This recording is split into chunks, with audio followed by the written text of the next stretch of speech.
오늘 함께 나눌 말씀은 신약성경 데살로니가 전서 1장 1절부터 3절까지의 말씀입니다.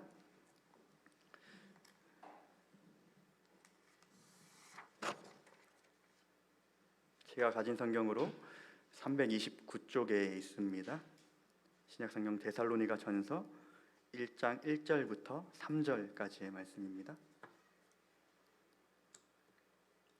바울과 실로아노와 디모데는 하나님 아버지와 주 예수 그리스도 안에 있는 데살로니가인의 교회에 편지하노니 은혜와 평강이 너희에게 있을지어다. 우리가 너희 모두로 말미암아 항상 하나님께 감사하며 기도할 때에 너희를 기억함은 너희의 믿음의 역사와 사랑의 수고와 우리 주 예수 그리스도에 대한 소망의 인내를 우리 하나님 아버지 앞에서 끊임없이 기억함이니. 아멘. 오늘은 다음 세대를 위한 나와 교회의 사명이라는 말씀의 제목으로 말씀을 함께 나누어 보려고 합니다.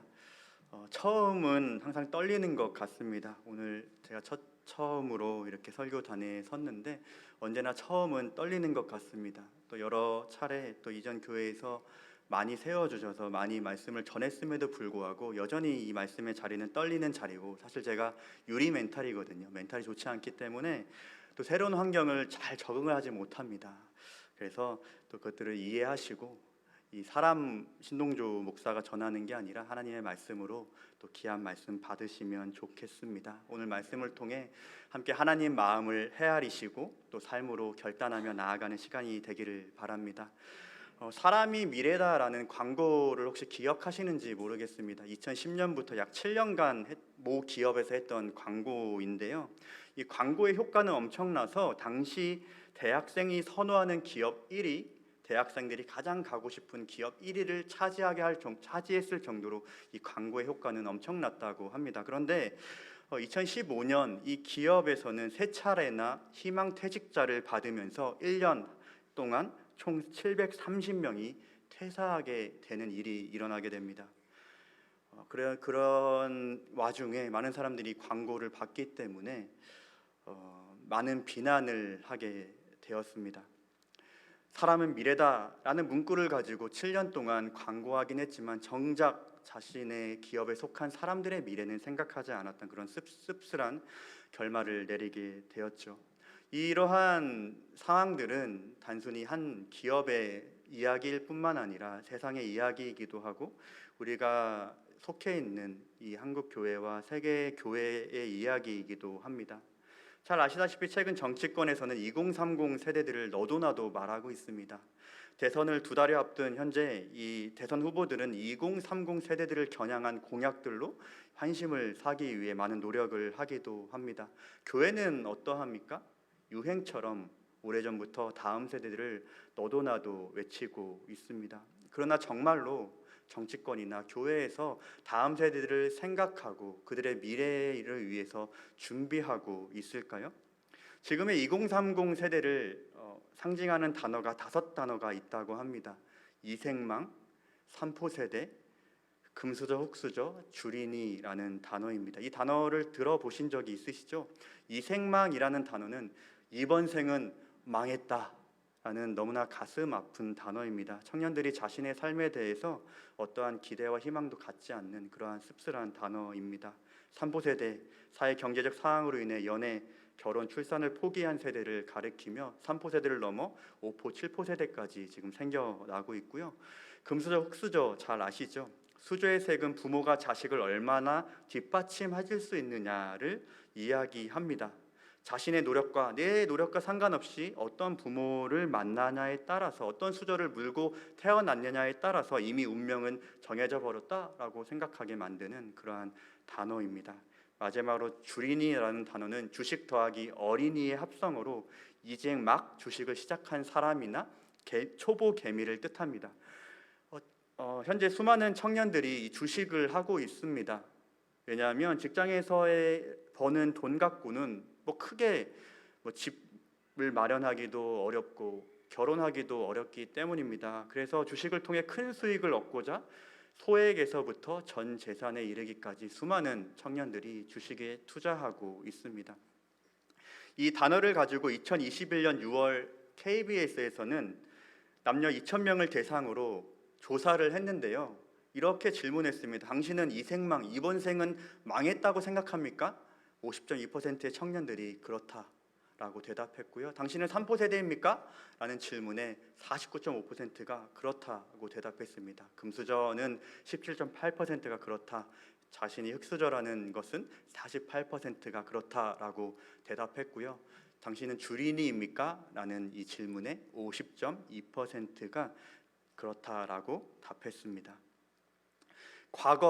우리 과거의 기성세대와는 다르게 청년들은 노력만으로는 성공이 불가능하다고 여기며 살아가고 있습니다. 이로 인해 수많은 청년들이 두려움에 불안함에 떨고 있고 그 때문에 절망하고 포기하고 이전과 비교할 수 없는 수많은 친구들이 우울해하며 수많은 중독에 빠져 있습니다. 주식 대박 터지지 않는 이상 내 삶은 형편없는 삶이 될 수밖에 없어라고 생각하며 살아가고 있습니다. 현재 청년들 다음 세대도 마찬가지고 그들의 삶에 대해서 책을 보고 영상을 보면서 그들에게 어울리는 단어는 희망보다는 절망에 가깝지 않나라는 생각을 해보게 되었습니다. 세상은 그러한데 그러면 교회는 좀 다를까요? 다음 세대들과 청년들은 교회에 대해서 어떻게 생각할까요? 잘 아시다시피 긍정적인 인식보다는 부정적인 인식이 강합니다. 복음을 전하면 수용하는 친구들보다는 대부분 거절하고 거부합니다. 청소년, 청년 현재 복음화율이 5% 미만이다, 4% 미만이다, 3% 미만이다 라고 말하는데요. 제가 선교학을 전공했거든요. 선교학에서 미전도 종족을 정의할 때 4%나 3% 미만율의 복음화율이 있을 때 그 종족을 미전도 종족, 선교가 꼭 필요한 종족이라고 말하는데 지금의 다음 세대 또 청년 세대가 우리에게는 미전도 종족이 되어 버렸습니다. 또한 교회라는 단어, 목사라는 단어만 들어도 막 몸서리치고 욕하고 하는 친구들도 상당히 많아졌습니다. 돌이켜보면 세상은 그래도 교회는 달라야 하는데 왜 그럴까 생각해보면 사도행전 1장 8절 말씀에 그 답이 있습니다. 예수님은 오직 성령이 너에게 임하시면 너희가 권능을 받고 예루살렘과 온 유대와 사마리아와 땅끝까지 이르러 내 증인이 되리라 말씀하셨습니다. 예수님께서는 예수 믿는 우리에게 너희는 땅끝까지 네가 있는 그곳 가운데서 증인이 되라 명령하셨는데요. 이 말은 다른 말로 하면 우리의 삶 가운데 예수를 증거하는 그런 증인의 삶을 살라는 말씀입니다. 그런데 저를 포함한 수많은 그리스도인들이 삶 가운데 예수 그리스도를 증명하지 못했습니다. 예수를 증명하지 못하는 수많은 목회자 때문에 교회에 많은 사람들이 떠나갔고요. 삶으로 예수를 증명하지 못하는 부모들 때문에 우리의 다음 세대 자녀들이 교회를 많이 떠나버렸습니다. 다음 세대를 세웁시다라고 강단에서 선포하고 말하고 있는데요. 다음 세대를 세우는 일은 목사의 개인적인 일이 아닙니다. 개인적인 꿈도 아닙니다. 하나님의 일이시고 하나님의 꿈입니다. 저는 성경을 바라보고 해석할 때 하나님이 원하시는 게 무엇일까? 그것은 바로 믿음의 후손들을 세우는 일이다. 그게 제 사역의 목표이고 목적이고 결론입니다. 성경에 보면 하나님께서는 언제나 믿음의 후손을 세우는 일에 관심을 두셨습니다. 아브라함과 이삭과 야곱을 흘러 또 이스라엘 백성들에게 계속해서 너희 후손들에게 내 이 율법 이것을 가르치고 지켜 행하게 하라 끊임없이 하나님께서는 말씀하셨습니다. 왜냐하면 믿음의 후손이 세워지기를 누구보다도 간절히 원하셨기 때문입니다. 그렇기 때문에 우리는 청년 세대들이 이번 생은 망했어 라고 말할 때 그것을 흘려보내는 것이 아니라 그 말에 우리는 책임감을 가져야 합니다. 그들이 포기하지 않고 희망을 갖도록 그들을 예의주시하며 유일한 소망 되신 예수 그리스도가 그들 가운데 있을 수 있도록 희망을 찾을 수 있도록 우리는 복음의 통로가 되어야 합니다. 이를 위해 우리는 먼저 우리가 잃어버렸던 그리스도인 다움, 바로 예수의 증인으로서의 삶을 살아야 하고 교회는 잃어버렸던 교회 다움을 회복해야 합니다. 그렇다면 구체적으로 어떻게 그리스도인 다움, 또 교회 다음을 회복할 수 있을까요? 바로 2000년 전 지금과 비교할 수 없을 만큼 어려운 시기를 살아갔던 가운데 믿음으로 또 사랑으로 소망으로 살아냈던 교회와 성도들이 있었습니다. 바로 오늘 읽었던 데살로니가 전서의 주인공인 데살로니가 교회와 성도들입니다. 계속해서 말씀을 나누기 앞서 데살로니가 교회가 있었던 데살로니가 도시는 어떤 도시였는지 잠시 설명을 드리려고 합니다. 지도에 보시면 로마와 일직선상에 데살로니가가 위치하고 있는데요. 아주 지리적으로 중요한 항구 도시였습니다. 당시 로마의 중요 군사 항로로 사용되었기 때문에 마게도냐의 행정 도시로서 경제적인 번영을 누렸고요. 로마에게 통치를 받은 것이 아니라 스스로 통치할 수 있는 자치권, 그리고 태어날 때 바로 로마의 시민권을 얻을 수 있는 그런 엄청난 특권을 누렸던 도시가 바로 데살로니가 도시였습니다. 이 때문에 데살로니가 사람들은 로마를 너무나 사랑했고 좋아했고 황제에게 충성을 다한 그런 사람들이었습니다. 종교적으로는 로마 황제 숭배 사상과 더불어 여러 신비 종교가 혼합되어 있는 다신교적 사회를 이루고 있었습니다. 그렇다면 이러한 강력한 힘과 번영, 자치권과 시민권 등 여러한 특권을 누렸던 이러한 세상적인 도시 가운데 데살로니가 교회는 어떻게 세워질 수 있었을까요?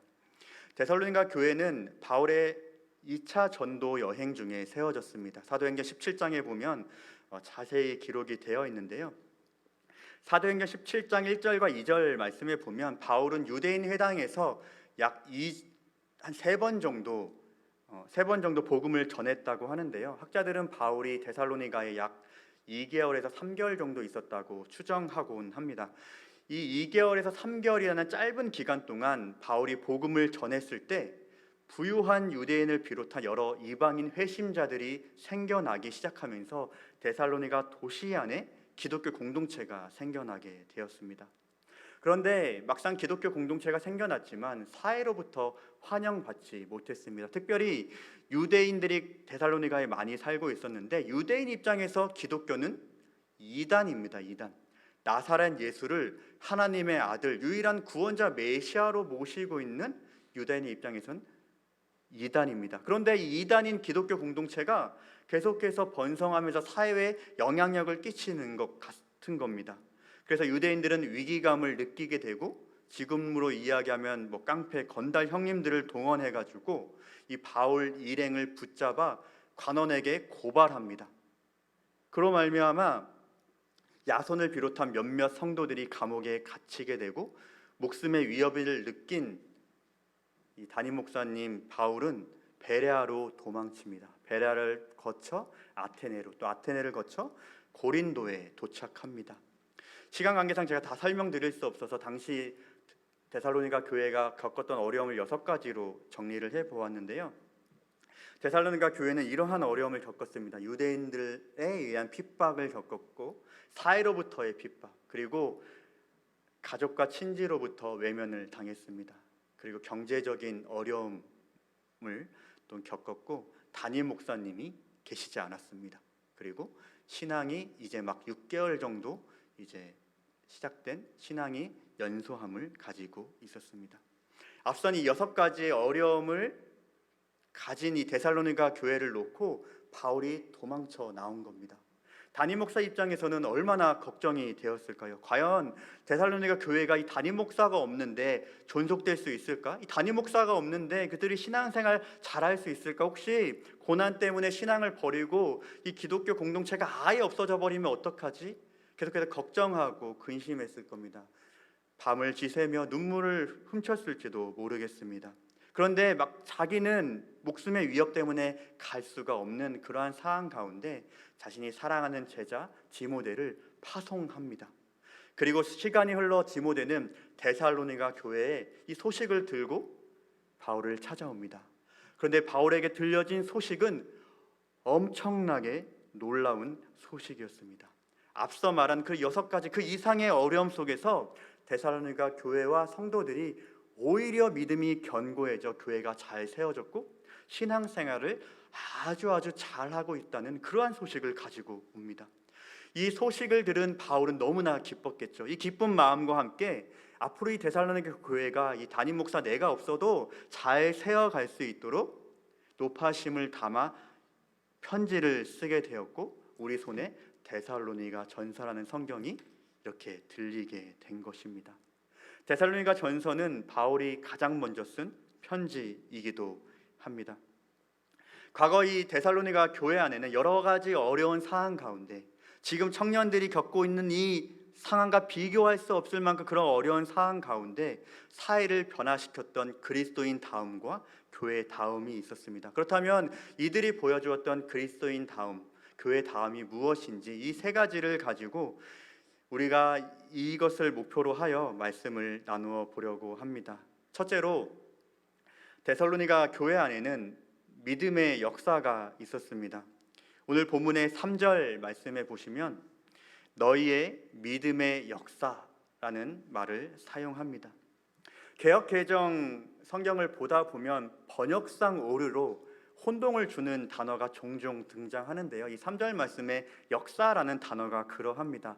역사, 믿음의 역사라는 단어만 들어보면 믿음을 통해 하나님께서 뭐 역사를 일으키셨나, 뭐 기적을 일으키셨나 라고 이렇게 쉽게 생각할 수가 있는데요. 3절의 역사라는 단어는 헬라어 에그론이라는 단어로 행위입니다. 행위.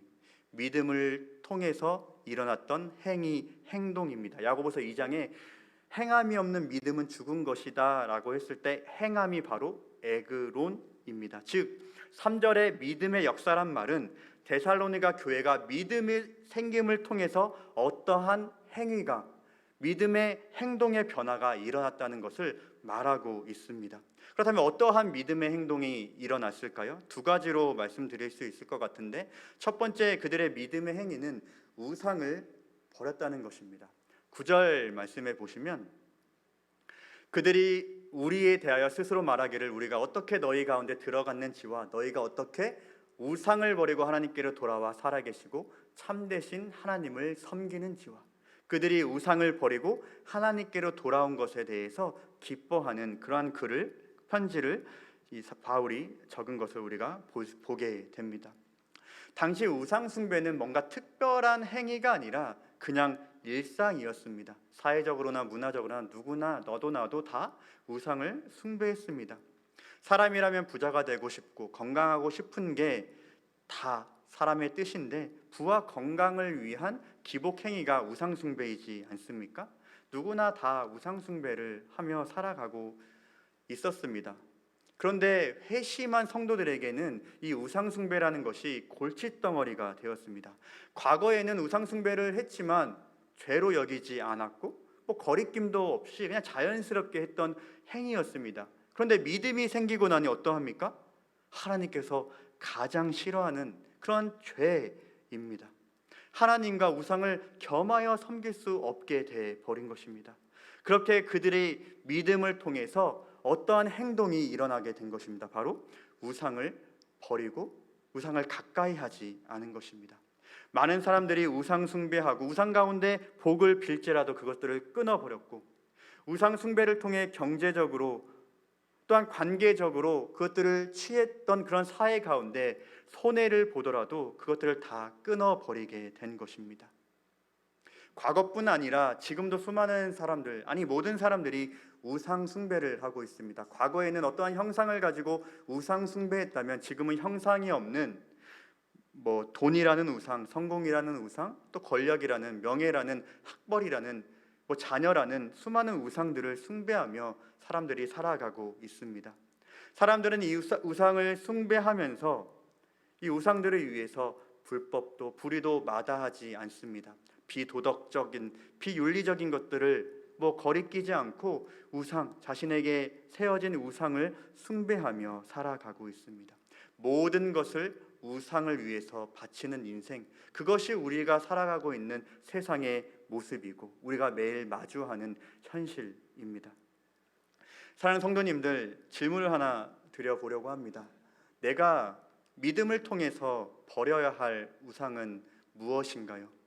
내가 믿음이 생기고 나니 이전에는 거리끼지 않았던 그런 일들이 죄가 되고 하나님 앞에서 너무나도 부끄러운 그러한 우상 숭배, 그런 우상은 무엇인가요?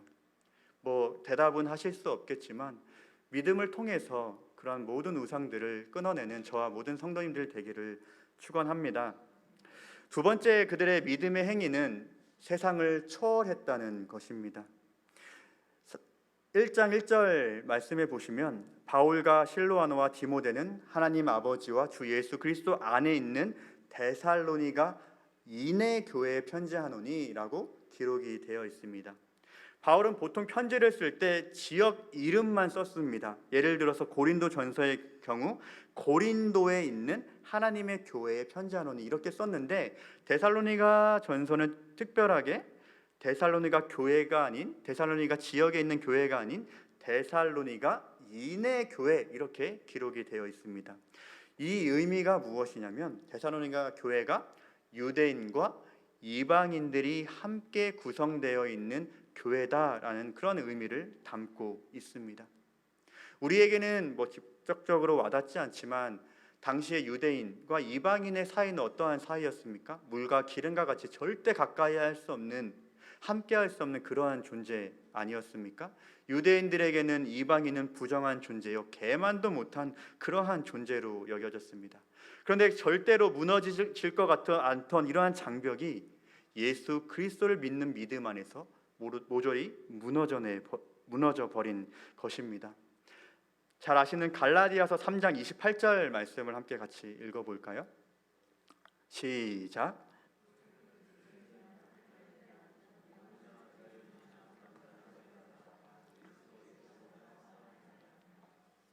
교회는 어떠한 곳입니까? 그리스도 예수 안에서 신분, 계층, 인종, 성별, 사회, 경제, 문화 모든 것을 초월한 곳이 바로 교회입니다. 이것이 초월했을 때 하나님의 교회이고 세상에 세워진 하나님의 나라입니다. 우리가 무너뜨려야 할 장벽은 무엇인가요? 우리가 초월해야 할 영역은 무엇인가요? 교회 안에도 계급이 있다고 하죠. 때로는 직분이 계급이 되기도 합니다. 대형 교회에서는 목사보다 전도사가 허드렛 일을 훨씬 더 많이 합니다. 우리 교회는 조금 반대로 돼가지고 담임 목사님이 저보다 더 일을 많이 하시는데, 전도사가 잡일을 많이 합니다. 근데 목사님들은 앉아 있고 말로 일하십니다. 저거 하세요, 이런 식으로 합니다. 계급이 되어 있습니다. 뿐만 아니라 이 성도님들 안에서도 장로, 권사, 집사, 또 성도님들, 그것이 직분이 계급이 되어 버린 것이 우리 교회의 모습이 아닙니까? 뿐만 아니라 경제적인 형편도 계급이 되어 버렸습니다. 그리고 세상적인 성공을 보고 교회 안에서도 그것들을 인정하고 맞다고 하는 그러한 우리가 무너뜨려야 할 장벽들이 참 많이 있습니다. 성도님들은 어떠한 교회를 꿈꾸며 살아가고 계십니까? 저는 다음 세대 사역을 하면서 이러한 교회를 세웠으면 좋겠다라고 했던 것 중에 딱 한 가지를 말씀드리자면, 고3이나 뭔가 시험을 보고 불합격하고 떨어진 친구들이 교회를 떠나는 것을 참 많이 봤습니다. 그런데 우리가 인생을 살아가다 보면 알지만 합격하지 못한 거, 그거 인생에 전혀 큰 문제가 되지 않는데 부끄러워서, 어른들 보기 싫어서, 아니면 속으로 창피해서 이런 마음 때문에 나아가지 않습니다. 그리고 교회에서도 합격해야 하나님께서 기도를 들어주신 거라 가르쳤고 인정해줬던 그러한 문화 가운데 있었습니다. 그래서 저는 오히려 그런 친구들이 하나님께서 더 큰 계획을 가지고 계신 거구나, 축복하며 박수 쳐주며 그런 공동체가 우리가 돼야 되지 않을까. 오히려 합격해서도 기도 응답됐다라고 이야기하기보다는 너에게 더 큰 하나님의 응답과 계획이 있을 거야, 우리가 그러한 교회가 세워지면 얼마나 좋을까라는 그러한 꿈을 한번 꿔봤던 기억이 납니다. 우리가 무너뜨려야 할 장벽과 영역들은 여전히 많이 존재합니다. 이러한 모든 영역들이 우리 예수인 교회 가운데, 모든 장벽들이 우리 예수인 교회 가운데 무너져 내리기를 주님의 이름으로 소원하며 축원합니다. 둘째로 데살로니가 교회 안에는 무엇이 있었냐면 사랑의 수고가 있었습니다. 3절 중반절에 보시면 사랑의 수고가 있었다 말씀합니다. 성경에서 말하는 사랑은 무엇입니까? 사랑할 만한 사람을 사랑하라고 말씀하지 않습니다. 원수라도 나를 박해하는 사람이라도 사랑하라는 것이 바로 성경이 말하는 사랑입니다. 그래서 사랑은 참 힘듭니다. 원수를, 나를 박해하는 사람 사랑하는 것 가능하신가요? 솔직히 딱 까놓고 어렵지 않습니까? 원수, 박해하는 사람은커녕 나와 조금 맞지 않고 성격이 좀 다르고 생각이 다른 그 사람조차도 사랑하기 버거운 게 바로 우리의 연약한 모습 아닙니까? 그래서 성경이 말하는 사랑을 인간의 본성을 거스르는 행위라고 정의하기도 합니다. 우리의 본성을 거스르지 않으면, 죄된 본성을 거스르지 않으면 할 수 없는 행위가 바로 성경에서 말하는 사랑이라고 말합니다. 고대 도시에서는 상하수도 시설이나 지금처럼 쓰레기 처리 시설이 없었기 때문에 거리에는 사람들의 대소변, 쓰레기 오물들이 막 널브러져 있었다고 합니다. 심지어는 영유아의 사체들도 걷는 그 거리 가운데 널브러져 있었다고 합니다. 이렇게 비위생적인 탓에 과거 그 고대 도시에는 전염병이 쉽게 생겼다고 하는데요. 전염병이 쉽게 돌 때면 인구의 30%, 많게는 인구의 절반이 전염병으로 한꺼번에 죽는 일도 일어났다고 합니다. 도시에 전염병이 이렇게 생기게 되면 사람들은 전염병을 피해 다른 도시로 이동하게 되는데요. 수많은 초대교회 성도들은 도시에 남아 이렇게 병에 걸린 사람들, 죽어가는 사람들을 돌보았다고 합니다. 그 결과로 전염병에 걸렸다가 살아난 사람들은 대부분 예수님을 믿고 그리스도인이 되었다고 합니다. 과거 초대교회가 영향력을 끼쳤던 이유 중 하나가 바로 이러한 사랑의 수고의 모습입니다. 이 초대교회 사랑의 수고의 모습은 초대교회를 넘어 종교개혁 시대에도 일어납니다. 유럽 인구의 절반을 죽였던 그 흑사병이 창궐했을 때 종교개혁자 마틴 루터가 있었던 비텐베르크 성에도 이 흑사병이 창궐하게 됩니다. 흑사병으로 인해서 많은 사람들이 성도들도 다 떠났습니다. 그럴 때 루터를 비롯한 몇몇 성도들은 병든 사람과 죽어가는 사람들을 돌보기 위해 남게 됩니다. 그래서 총신대학원 김지찬 교수님은 과거 종교개혁의 성공은 루터의 신학적 사상과 가르침 때문이 아니라 목숨을 걸고 돌보았던 사랑을 통해 성공했다고 이렇게 평가하기도 합니다. 세상은 어떻게 이야기합니까? 자신을 살라고 말합니다. 그런데 성경과 하나님은 뭐라고 말씀하십니까? 하나님과 타인을 위해 살라고 말씀합니다. 만약 우리가 예수님의 사랑을 받은 사람이라면 반드시 그 사랑을 흘려보내야 할 것입니다. 우리 주변을 돌아보면 육체적으로 또 정신적으로 어려움을 겪는 이웃들 너무나도 많습니다. 최근에는 코로나로 인해서 경제적 손실을 입은 자영업자들, 또 실직한 또 직장인들, 정신적인 고통을 호소하는 사람들, 또 코로나 감염이나 백신 부작용 등으로 어려움을 겪는 사람들 너무나도 많습니다. 또한 절망감에 상실감에 아파하고 있는 다음 세대들, 수많은 중독에 빠져 있는 다음 세대들도 너무나도 많습니다. 이러한 세상 가운데 우리가 감당해야 할 사랑의 수고는 무엇일까요? 세상의 사랑의 수고에 앞서 우리는 먼저 우리 공동체 안에 형제 자매를 사랑해야 합니다.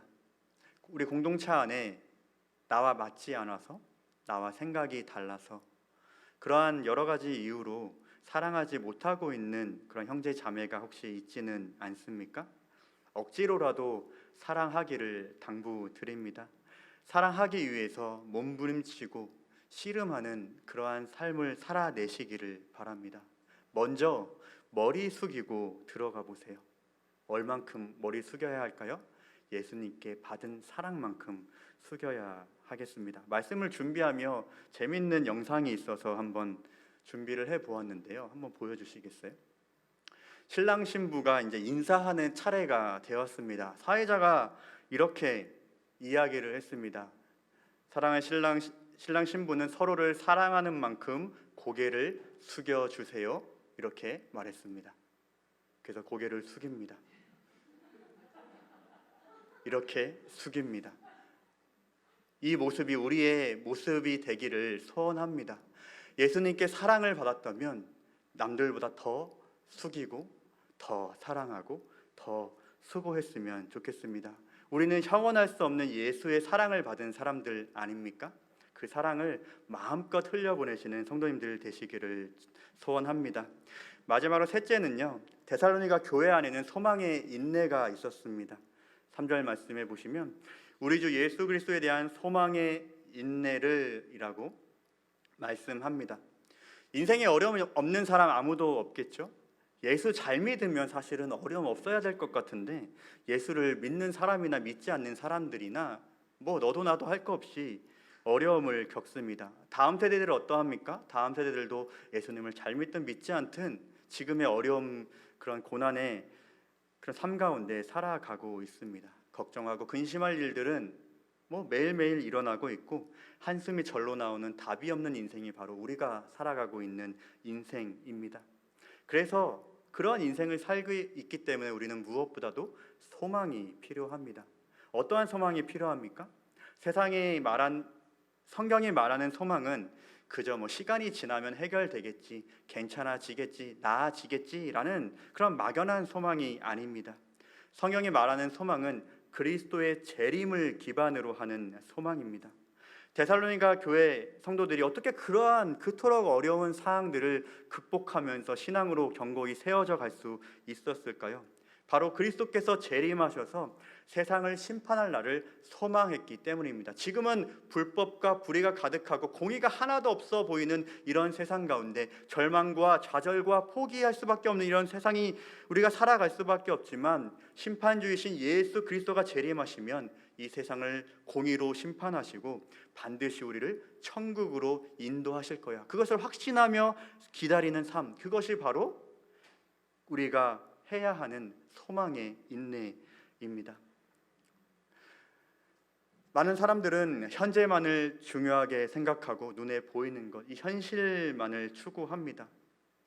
세상뿐 아니라 교회에서도 그러하죠. 그리스도인들조차도 천국은 뭐 죽고 난 뒤에 가는 곳이야, 그러면서 현세에 어떻게든 많은 복을 받으려고 그러한 것들을 꿈꾸며, 내가 수요 예배 나왔으니까 우리 아들은 오늘 반드시 시험에 합격해야 해, 내가 얼마나 기도했는데, 내가 얼마나 봉사했는데, 얼마나 내가 사랑했는데 당연히 내 자녀들은 잘 돼야 돼, 이런 막연한 소망을 그리스도인조차도 꿈꾸며 살아갑니다. 그 결과 어떻게 됐습니까? 교회 안에는 기복신앙이 가득하게 되었고, 번영신학, 앞서 말한 것들을 우리 안에 깊숙이 침투했습니다.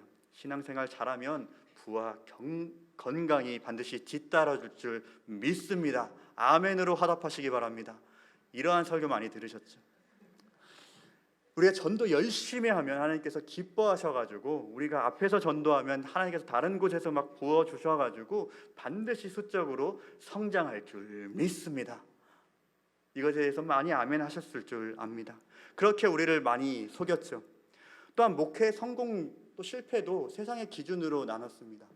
작은 교회, 사람이 모이지 않는 교회를 하고 있으면 아유, 목회 잘 안 되고 실패했네, 사람이 많이 모이고 자기 건물이 있고 또 건축하고 또 건축하고 많은 사람들이 몰려오면, 야, 저 사람은 목회 성공한 거야, 야, 잘했으니까 하나님께서 저렇게 복 주신 거야 라고 목회 성공 기준도 하나님이 기준이 아니라 세상의 기준으로 이렇게 말하고 생각하며 우리가 속고 살아갔습니다.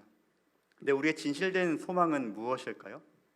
찬송가에서 답이 있더라고요. 오늘 불렀던 찬송인데 이렇게 질문합니다. 이 몸의 소망 무언가? 그러니까 뒤에 대답합니다. 우리의 소망 뭡니까? 우리 주 예수뿐일세.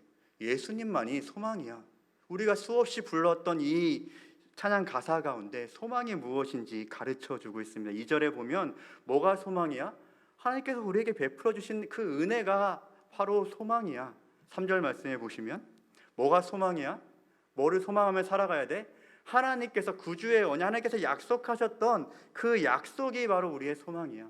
마지막으로는 우리가 바라던 그 천국 소망을 품고 살아가라고 이렇게 우리가 수없이 불러봤던 이 찬양 가운데 그 해답이 있더라고요. 이 찬양의 가사가 저와 우리 성도님들의 고백이 되기를 소원합니다. 우리 입술의 고백뿐만 아니라 삶의 고백으로 이어져 나가길 바랍니다. 우리는 천국 소망을 품고 살아가야 하는데, 천국 소망은 우리가 죽고 난 그 이후에 내세에만 하나님 나라를 가는 것뿐만 아니라 더불어 현세에서 이 현재 가운데 하나님 나라를 경험하고 확장시키는 것, 그것도 바로 천국 소망, 우리가 꿈꿔야 하는 그러한 소망입니다. 데살로니가 교회가 보여준 우리의 세 가지 사명: 믿음으로 행동하십시오, 사랑으로 수고하십시오, 소망을 가지고 인내하십시오. 저도 이 앞에 나가서 말하지만 막상 단상에 나가면 결코 이렇게 살아가는 거 쉬운 일 아닙니다. 결단하고 결심하고 할지라도 연약한 우리는 언제 또다시 넘어질지 모릅니다. 아니, 어쩌면 우리는 절대 하나님 말씀대로 살아갈 수 없는 그러한 존재일지도 모르겠습니다. 과연 나를 통해 다음 세대가 예수를 알고, 나를 통해 나의 자녀가 예수를 알고, 나를 통해 믿지 않는 자가 예수를 알아야 하는 그러한 증인으로서의 삶을 내가 살아야 하는데, 정말 우리가 그러한 삶을 살아갈 수 있을까요? 그런데 내가 하면 안 되는데요, 하나님께서 하시면 된다는 겁니다. 1장 1절 말씀에 보시면 편지하면서 어떠한 축복을 하냐면, 하나님의 은혜와 평강이 너희에게 있을지어다 라고 이렇게 축복하고 있습니다. 하나님께서는 우리는 절대 살아갈 수 없는 그러한 존재임에도 불구하고 그렇게 살아낼 수 있도록, 그리스도인답게 살 수 있도록 은혜를 날마다 공급해 주십니다. 은혜가 무엇입니까? 이 자리에 있는 게 은혜입니다. 남들은 다 조금 쉬고 다른 곳에 있는데, 말씀 가운데 다시 한번 하나님 말씀을 통해 나를 돌아볼 수 있는 이 시간이 바로 은혜입니다. 저에게 은혜란 무엇일까? 저도 이 자리에 서 있는 것 자체가 은혜입니다. 저는 20대 후반에 늦게 회심을 했거든요. 28, 29쯤에 회심해가지고 그때 부르심을 받아가지고 늦게 또 신학을 하게 됐습니다. 그래서 제가 32에 입학을 하게 됐는데, 이제 신대원 합격하고 나서 사실 제가 세상에 담겨 있다가 살아났기 때문에 사실 교회 다니는 친구들을 알지 못했습니다. 그러다 보니까 신대원은 막상 합격했는데 사역할 곳이 없더라고요. 또 한 군데 써봤는데 떨어지고, 그래서 포기했습니다. 야, 나 같은 사람 써줄 곳도 없다. 그냥 가서 그냥 공부나 한번 열심히 한번 해봐야겠다. 이렇게 했는데 1년 만에 연락이 왔습니다. 그래서 제가 2015년도에 수영로 교회에 이렇게 사역을 하게 됐고, 그 이후에 또 다른 곳에 사역하다가 이 자리에 왔습니다. 근데 이 자리에 오기 전에 많은 생각들을 했습니다. 어쨌든 제가 수영로 사역을 통해서 연결이 돼서 왔기 때문에 뭔가 무슨 하나님의 뜻이 있을 거야 라는 이런 생각을 많이 했는데, 어떠한 생각이었냐면 첫사랑과 첫마음을 잊지 말라는 그러한 말씀을 참 많이 생각했습니다. 네가 잘해서 그곳에 간 게 아니고, 네가 잘해서 이곳에 온 게 아니야 라는 그러한 마음들을 많이 주셨습니다. 사실 저도 이곳에 오기 전에 큰 교회 가고 싶었습니다. 큰 교회 갔다가 또 개척하고 뭐 이러면 좀 좋지 않을까, 이러한 이러한 생각도 많이 했습니다. 그래서 제가 이전 교회에서 고별 설교할 때 사실은 제가 큰 교회를 생각하고 그랬었는데, 제가 하나님께서 다른 마음을 주셔서 또 부산도 아니고 양산이라는 곳에 교단도 다르고 또 규모도 다르고 제가 생각하지 않았던 그러한 곳을 가게 되었습니다 라는 그런 고백을 하며 제가 이곳에 오게 되었는데요, 제가 왜 이곳에 올 수 있었을까? 딱 하나입니다. 하나님께서 베풀어 주셨던 그 은혜, 아무것도 아닌 나 같은 사람을 불러주시고 사용하시고 지금도 사용하고 계신다는 이 사실 때문입니다. 우리 각자 이 자리에 계신 우리 사랑하는 성도님들, 가운데서도 이러한 은혜가 분명히 있으리라 생각합니다. 이 은혜 때문에 우리가 믿음으로 살아갈 수 있고요. 이 은혜 때문에 우리가 사랑할 수 있고요. 이 은혜 때문에 소망하며 참을 수 있는 줄 믿습니다. 두 번째는 평강을 공급해 주십니다. 하나님께서 주시는 평강은 세상이 주는 평강과 다릅니다. 하나님의 평강은 내가 할 수 없지만 할 수 있다는 생각이 들게 만드는 평강입니다. 예수께서 나의 수고하고 무거운 짐 예수께서 감당해 주실 거야. 그런 확신이 들게 만들어 주셔가지고 평안하게 만들어 주십니다. 그런데 막상 우리가 살아가는 환경, 상황, 사람은 변하지 않지만 그 가운데 평강하게 살아갈 수 있는 것, 그것이 바로 하나님께서 주시는 평강입니다. 말씀을 맺겠습니다. 다음 세대를 위한 나와 교회의 사명 엄청 거창한데 들어보시니까 다 아는 내용 아니야? 라고 생각하시리라 생각합니다. 다음 세대를 살리고 세우는 방법과 기술 어디에 있을까요? 확실한 건 저한테는 없습니다. 혹시 찾으시면 저에게 꼭 말씀해 주시기를 바랍니다. 사역을 하면 할수록 세상적인 방법과 기술은 없구나. 지금까지의 결론을 말씀드리면 답은 오직 하나님의 말씀에 있더라고요. 왜냐하면 끊임없이 하나님 말씀을 통해 나를 돌아보고 오늘도 살아낼 수 있기 때문입니다. 저는 살아가십시오가 아니라 살아내십시오라는 단어를 많이 사용하는데요. 왜냐하면 내가 살아가는 것이 아니라 하나님께서 살아내도록 하시기 때문입니다. 나는 못하지만 하나님께서 살아내도록 하시기 때문에 저는 살아가십시오보다는 살아내십시오라고 이렇게 말을 하기는 하는데요. 사랑하는 성도님들, 데살로니가 교회의 결론이 7절 말씀에 있습니다. 7절 말씀해 보시면 그러므로 너희가 마게도냐와 아가야에 있는 모든 믿는 자의 본이 되었느니라. 데살로니가는 지역 교회를 넘어 마게도냐와 아가야 반도까지 그리스도인 다음과 교회 다음을 증명했습니다. 마치 지역 교회인 양산 이 예수인 교회가 한반도를 넘어 일본과 중국, 러시아 땅까지 좋은 소문과 소식들을 낸다는 말과 같습니다. 다음 세대를 살리고 세우는 일은 목사가 설교하고 성경을 가르치는 일, 이것이 전부가 아닙니다. 부모가 억지로 주의 성수를 시키고 헌금을 가르치고 신앙 교육을 하는 일도 전부가 아닙니다. 이는 종교 행위에 불과합니다. 그렇다면 도대체 뭘 하라는 말입니까? 말이 아니라 삶으로 우리는 증명해내야 합니다. 세상은 성공과 부를 목표로 삼고 경쟁에서 승리하라고 하고 너나 잘해, 너만 잘 되면 돼 라고 이야기할 때 우리는 달라야 합니다. 성경적 가치관으로 날마다 믿음의 선택을 하면서 무엇이 진짜 하나님께서 기뻐하는 선택인지 가르쳐 주어야 합니다. 이를 위해서 나의 가족만을 위해 살아가는 이기적인 삶이 아니라 이웃을 섬기고 돌보는 이타적인 삶을 살아내야 하고 예배자로 또한 거룩함으로 살아가야 합니다. 우리가 속한 그 직장 가운데 또 일터 가운데 학교에서 또 가정에서 예수 그리스도의 증인으로 살아가는 모든 성도님들 되시기를 소원합니다. 이 시간 함께 기도하기를 소원합니다. 오늘 주신 말씀을 기억하며 나와 교회를 위해서 함께 기도하기를 원하는데요. 말씀을 통해 우리를 함께 돌아보았으면 좋겠습니다. 나의 그런 삶 가운데 믿음의 역사가 있습니까? 사랑의 수고는 있습니까? 소망의 인내는 내 삶 가운데 있습니까? 우리 교회 안에는 또한 어떠합니까? 믿음의 역사가 교회 가운데 일어나고 있습니까? 사랑의 수고가 또 소망의 인내가 우리 교회 가운데 있습니까?